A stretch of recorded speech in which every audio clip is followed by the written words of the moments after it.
ከዛ የከፋ ቀናል። ይሄ እኮ በጣም ቀላል ነገር ነው። በዛ ላይ ደግሞ አባታችሁ አብሯችሁ አለ አይደል?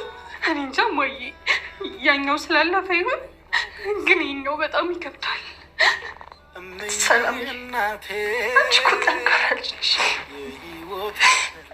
ወንድምሽን እኮ ያለ አንዳች አጋዥ ብቻሽን አስታምሻ ኖረሻል አይደል? እና ታዲያ ሰላም፣ ለዚህ ቀላል ችግር እጅሽን ትሰጫለሽ? ሰላም አሞዬ፣ በቃ አላለቅስም። የሜላት ቤተሰብ እንግዲህ ሳያስቡት ሁላቸውም ለቅሶ በለቅሶ አድርገውታል ማለት ነው። ለዚህ ምክንያት የሆኑት እንግዲህ ፖሊሶቹ መጥተው ሜላትን እንወስዳለን ግብ ግብ ፈጥረው ነበረ። ልጆች ደግሞ እናታችን በፍጹም አትሄድም፣ እናታችን ምን አደረገች እያሉ በጣም ሁላቸውም በሀዘን ተውጠውም እናያቸው ነበረ። ነገር ግን ወይዘሮ ሜላት ደግሞ ምንም ችግር የለውም ይሄ ነገርም ተጣርቶ እስኪወጣ ነው እንጂ እኔ ወንጀለኛ አይደለሁም። ስለዚህ ደግሞ ይሄ ነገር ተሎ ያልፋል፣ በቅርቡ ሁሉም ነገር ይስተካከላል። እውነት እኮ ምንም ቢሆን ምንም አትጠፋም፣ እውነት ደግሞ ያሸንፋል ስትል ለልጆቹ ብትነግራቸው፣ ሜላትና ሰላምዬ ግን የመጨረሻ በጣም እያለቀሰች እማዬ አይሆንም በፍጹም አትሄጂም እያለቻት ነበረ። ሜላትም እንግዲህ ሰላምዬን እያባበለቻት ነበረ።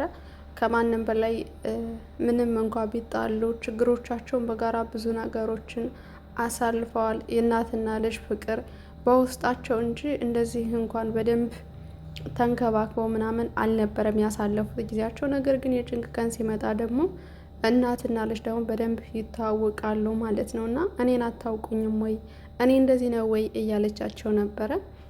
ምናሴም አንተ ጠንካራ ልጅ ነህ፣ እህቶችህን ጠብቃቸው፣ አባታቸውም ከጎናችሁ አለላችሁ፣ እኔ ምንም አልሆንም ስትል ፖሊሶችም እንግዲህ ተጨማሪ ኃይል እንድናዝ አታስገድዱን እባካችሁን ሲሉ እንግዲህ ሜላትን ከቤት ወስደው ወደ እስር ቤት አስገብተዋታል ማለት ነው። ያው ቤተሰቡም አይፈረድባቸውም፣ እናታችን ተለይተው ስለማያውቁ እናታችን እያሉ እያለቀሱ ነበረ። ሀናም እንደምናት እንግዲህ ከልቅሶ አይለፍልሽ የተባለች ልጅ ትመስላለች። አሁንም ቢሆን በድጋሚ እያለቀሰች እናያታለን። ይህ ሁሉ ደግሞ የሆነው እንግዲህ በሀሰት ወይም ደግሞ እውነተኛው መረጃ እስኪወጣ ድረስ ተጠርጣሪ ተብላ ስለተያዘች ሜላት ወደ እስር ቤት መግባቷ መላ ቤተሰቦቹን አስጨንቋቸውና እያስለቀሳቸው ያለበት ሁኔታ ላይ ይገኛል ማለት ነው።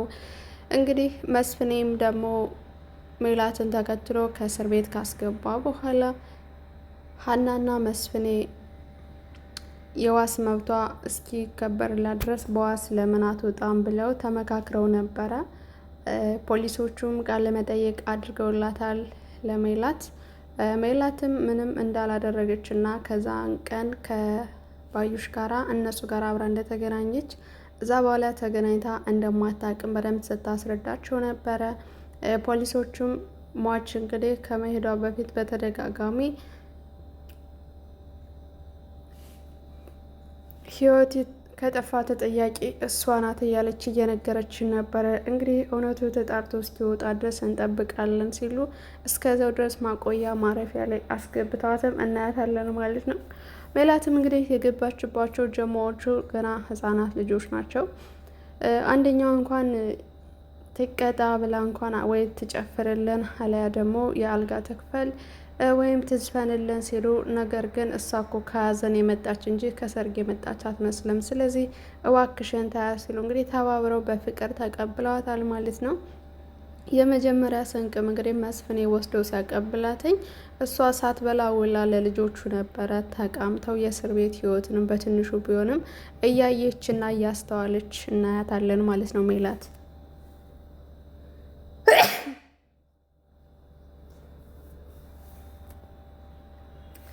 ከዛም እንግዲህ ሜላትንም ያው ስለሚወዷትና አንደኛቸው ጓደኛቸውም ደግሞ ባሏ ስለማገጠባት በአበባ ማስቀመጫው ስለመታችሁ እንግዲህ ድንገት ህይወቱ ያልፋል ማለት ነው። በዛም ምክንያት እንግዲህ እስር ቤት ገብታ ደግሞ እየቃዠች አልተኛ ብላ ሁላም ተኝተው እያለ ሜላት ግን ቁጭ ብላ እያሰበች በነበረበት ሰዓት ልጅቷ ስትቃዥ አንደኛዋ ደግሞ ተነስታ በቃ እንደዚህ እንደዚህ ነው ብላ ለሜላት እያስረዳቻት ነበረ። በዛም ሜላት እንግዲህ አይዞሽ ይህም ነገር እኮ ያልፋል፣ አንቺ ጠንካራ ልጅ ነሽ እያለቻት እያባበለቻት እንደ እናት ምናምን እናያታለን። እውነት ለመናገር ፍቅሯን እናትነቷን በዚህ ጭንቅ ሁኔታ ሁና መለገሷ ራሱ በጣም ደስ የሚልና አስተማሪ ነገር ነው ማለት ነው። ከዛም እንግዲህ ሜላትን ለማየት ልጆቹ ተሰብስበን ካልሄድን ብለው ወደ ሜላት ይሄዳሉ ማለት ነው። ከሄዱም በኋላ እንግዲህ ሰላምዬ የተፈጠረው ነገር አምና መቀበል ያቀታታል ማለት ነው። ያን ሁሉ ብዙ ጊዜ ሀዘንና ደስታን አሳልፈናል ሰላምዬ፣ እኔ እናትሽን ታውቂኛለሽ አይደለ? ስለዚህ ይሄም ነገር እኮ ያልፋለኝ። እኔ እኮ እጅ የምሰጥ ልጅ አይደለሁም። ስለዚህ ምናሴን ታስታውሻለሽ አይደለ? ምን ያክል ታሞና በሞት አፋፍ ላይ እያለ ተኳርፈን ችግሮቻችን ሳናወራ ዛሬ ሞት ይሆን ነገ ሞት ይሆን እየተባባልን ብዙ ቀናቶችን አሳልፈናል። ጭንቅ ታዲያ ይሄ ነገር ከዚህ ይበልጣል እንዴ? ይሄ እኮ ምንም ማለት አይደለም ስትላተኝ ሰላምዬ እንግዲህ በሀዘንና በልቅሶ ታውጣ እንግዲህ እማዬ ይሄ ነገር ከባድ ነው ለእኔ፣ ምክንያቱም ምናልባት ያ ስላለፈ ይሆን ትላታለች። እናም ልጅ ይሄም ቢሆንም ያልፋል ስትል ሀናም ደግሞ እኔ ጭንቅ ነገር አልችልም፣ በጭራሽ እኔ የራሱ አልችለውም እማዬ እያለቻት ነበረ። ከዛም እንግዲህ ሜላት እንደፈረደባት እንባዋን እየጠራረገች ቢሆንም አንቺም ቢሆን ጠንካራ ልጅ ነሽ ሀንዬ፣ ምክንያቱም አባትሽን ለማዳን ከደሴ አዲስ አበባ ድረስ ተጉዝሻል። ያ ደግሞ ጽኑ እምነትሽን ያሳውቃል። አሁንም ቢሆን በእምነትሽ ጠንካራ ልጅ እንደሆንሽ አውቃለሁ ትላታለች ማለት ነው። እንግዲህ ምናሴንም አደራ ትለዋለች። ጠብቃቸው እህቶችህን ስትለው እሺ ይላል ማለት ነው። መስፍኔ በዚህ ንግግር መሀል እንግዲህ ስለ ምናሴ እንዲሁም ደግሞ ያሳለፈቻቸውን ችግሮችን ስትናገር በዚህ ተጸጽቶ ራሱን ጠልቶ ቻው ሳይላት ይለያል ማለት ነው። ከዛም እንግዲህ ከተለዩ በኋላ ሀና ቁጭ ብሎ ስታገኘው ምን ሆነ ነው አባዬ ካለችው፣ አየሽ እናታችሁን ሜሉዬን በጣም በድያታለሁ፣ በቅጡ እንኳን ይቅርታ እንኳን አላልጠየኳትም። ያን ሁሉ ነገር ሲደርስባት እኔ እንኳን አጠገቧ የለሁም። ምን አይነት ክፉ ነኝ፣ ምን አይነት ራስ ወዳድ ሰው ነኝ። እኔ አሁን አባት ልሆን የማይገባኝ ለሷን ባል መሆን የማይገባኝ እኮ ሰው ነኝ እያለ ለሀና ይነግራታል ማለት ነው። ሀናም ቢሆንም አንተ እኮ ምንም አላደረክም አባዬ፣ ልጅ ስለጠፋችብህ የምትወዳት ልጅ ስትለይህ ናፍቆቱ አላስቀምጥ ስላለ ነው ትላለች። በዛን ሰዓት የመንደር ወሬ እንኳን ያን ሁሉ እየተባለ የወንደር ወሬ ሰምቼ መጥፋት አልነበረብኝም ይላታል ማለት ነው። ከዛም እንግዲህ ሀና ያው ከአባቷ ጥንካሬና እምነትን ስለተማረች ጌታ እግዚአብሔርም ቢሆን ከ99 አንዱ በግ ጠፍቶበት እሱን ሊፈልግ ሂዷል። 99ን በትኖ። ስለዚህ አንተም እኮ እንደዛ ነው ያደረግከው፣ የአባትነትን ኃላፊነትን የተወጣኸው ስትለው እንግዲህ እኔ እኮ ልጄ ልፈልግሽ አልነበረም የወጣሁት ራሴን ለማሸሽና ለማግለል ነበረ። ያ ሁሉ ስቃይ እንኳን ያ ሁሉ ችግርና ሰዓት ሲያልፍ እንኳን ምንም አጠገቡ አልነበርኩም። ይባስ ብሎ ደግሞ መጣች ተገኘች ስትባይ እንኳን አይንን በጨዋ ጥቤ እኮ መጣው። ሜሉዬ እኮ ይቅርታ በቅጡ አላደረግኩላትም። ይህ ሁሉ ነገር ግን ችላ እኔን አሜን ብላ ተቀብላኛለች። እኔ ሰው አይደለሁም እያለ ራሱን እየጠላ እናየዋለን ማለት ነው። ከዛም እንግዲህ ሀናም ቃል ታስገባዋለች። አንተ ጠንካራ መሆን አለብህ፣ ለማዬ ግዴታ መቆም አለብን። እኛ እንደዚህ ከደከመን እሷ ምን ልትሆን ነው? ለምን አታስብልንም? እያለችው እያበረታታችሁ ነበረ። ከዛም እንግዲህ ወደ ፖሊስ ጣቢያ ሄደው ፖሊሶችን እናናገር ብለው ይሄዳሉ ሀና እና አቶ መስፍኔ ማለት ነው። በስተመጨረሻም ፖሊሶቹን ሲያናግሯቸው የዋስ መብቷን ይከበር ነበር ሲሉ የነበረ። ሜላትም ቃሏን ሰጥታለች። እኔ አልገደልኳትም፣ በሁለታችን ጸብ መካከል ተጠቅሞ የሆነ ሰው ነው የጎዳተኝ ብላ ቃሏን ትሰጣለች። ከዛም እንግዲህ ራሷን ታጠፋለች ብለሽ ታስቢያለች ስላት፣ አይ ምንም እንኳን የዋህ ብትሆንም ባዩሽ ራሷን ግን የምታጠፋ ሴት አይደለችም፣ ለዚህ የሚያደርስ አይደለም። እኔም ቢሆንም ደግሞ ለግድያ የሚያደርስ ጸብ የለኝም ከሷ ጋር ትላለች ማለት ነው።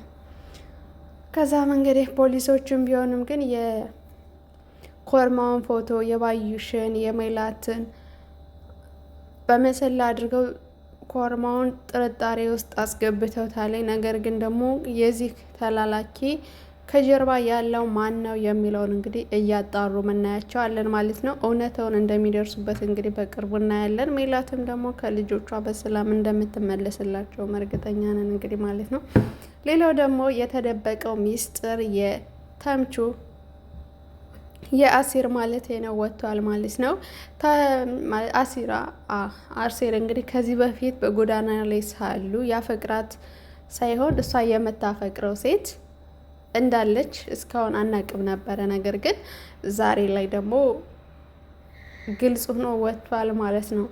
ያም የሆነበት ምክንያት እንግዲህ ተምቹን ደብድበው ስልኩንም ስለወሰዱበት ከዛም እንግዲህ እነማን ናቸው ብሎ ሲጠይቅ እንግዲህ እነሱ ናቸው እነባሩ ሲለው ማለት ነው። ከዛም ስልኩን ለማስመለስ ከአካባቢው ሂደው ነበረ። ነገር ግን ልጆቹ ቀድመው ስላያቸው ተደብቀው ያመልጣሉ ማለት ነው። ከዛም እንግዲህ አሲር ለራሱ ቁጭ ብሎ እኔ ግን ያን ጊዜ ሱሲ የምትባላ ሴት ማለት ነው በፍቅር ስትጠይቀው አሁን ገና ልጆች ነን ብሎ ሰፈር ለቀው ሂደዋል ማለት ነው። ከዛም ሰፈር መልቀቅ አልነበረብንም፣ አፍቅሬ አየሁት ሀናን ምን ያክል ሳላት ስውል ምን ያክል እንደሚያምና ስሜቱ የገባኝ አሁን ነው። እሷን ደግሞ ጎድቻታለሁ፣ ላያት በድጋሜ አልሄድም ሲል አሲር ይናገራል ማለት ነው። ከዛም እንግዲህ ተምቹም ደግሞ ያለውን አቅም ደግሞ አይ በዛን ሰዓት እኮ አንተ ህፃን ነበር፣ ምን ማድረግ ነበረብህ? ምንም የሌለንን ስለሆነ ነው እኮ አማራጩ ያ ነበረ። ስለዚህ እንደ ጸጸት አትየው ሲልም አይ ምንም ቢሆን ምንም መሸሽ አልነበረብኝም፣ እሷ እኮ በጣም ምርጥ ልጅ ናት መቅዴ ማለት እያለ ነበረ።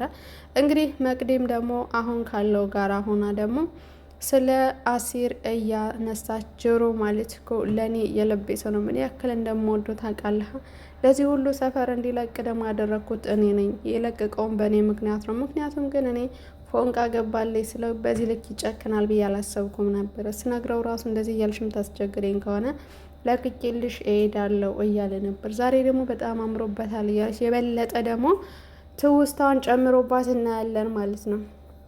እንግዲህ ያው ተምቹም ቢሆንም በተራውንም ድንብላልን ስለወደዳትኝ በመጀመሪያው ቀን እንግዲህ እግዚአብሔር ያጽናችሁ ብለው ሊሄዱ ሲሉ እንግዲህ ሜላት መያዟን ሲሰሙ በጣም አዝነው ነበረ። ከዛ በበነጋተው ደግሞ እስተፈታች ወይ ብለን እንሂድ ሲለው ተምቹ ለአሲር ማለት ነው። አሲርም እንግዲህ ቆይ እርግበን ደብቀሃታል እንዴ? እዛ ቤት ምን ነው ወርቅ የደበቅ አስመሰልክ እኮ ስለ እንደዛ ማለት አይደለም አንተ የሰው ፍቅር አይገባህም ምናምን እያለው ነበረ በቀልድ መልኩ። ከዛ መጨረሻ ላይ ኦኬ እዛ ቤት እንሂድ የምትልበትን ምክንያት አሁን አውቄያለሁ። ያ ማለት እንግዲህ ድንብላልን ለማየት ነው አድለ ወይ እያለ እንግዲህ ሙድ ሲይዝበት ተምቹም ደግሞ ተናዶ ይሄዳል ማለት ነው። በስተመጨረሻም እንግዲህ ማን እንደደወለ ባይታወቅም በተምቹ ስልክ አሲር ደውሎለት ነበረ ማለት ነው። ከዛ ምግብ እየበሉ ያለ ስልኩ ሲጠራ በቃ ምግቡን ተውና ስልኩን አንሳው ትለዋለች መቅደስ ማለት ነው። ከዛ መጨረሻ ላይ እንግዲህ የነበረው ሞመንት በጣም ያስደነግጥ ነበረ። ምን እንደተፈጠረ እንግዲህ በቀጣይ ክፍል ይዤላችሁ እመጣለሁ ማለት ነው። የምወዳችሁና የማከብራችሁ ውድ ሀገሬ ልጆች፣ ለዚህ ቻናል አዲስ ከሆናችሁ ሰብስክራይብ፣ ላይክ እያደረጋችሁ እንዲሁም ሀሳብ አስተያየታችሁን ደግሞ በኮሜንት ሴክሽን ላይ አስቀምጡልኝ። እወዳችኋለሁ። በቀጣይ ቪዲዮ እስከምንገናኝ ድረስ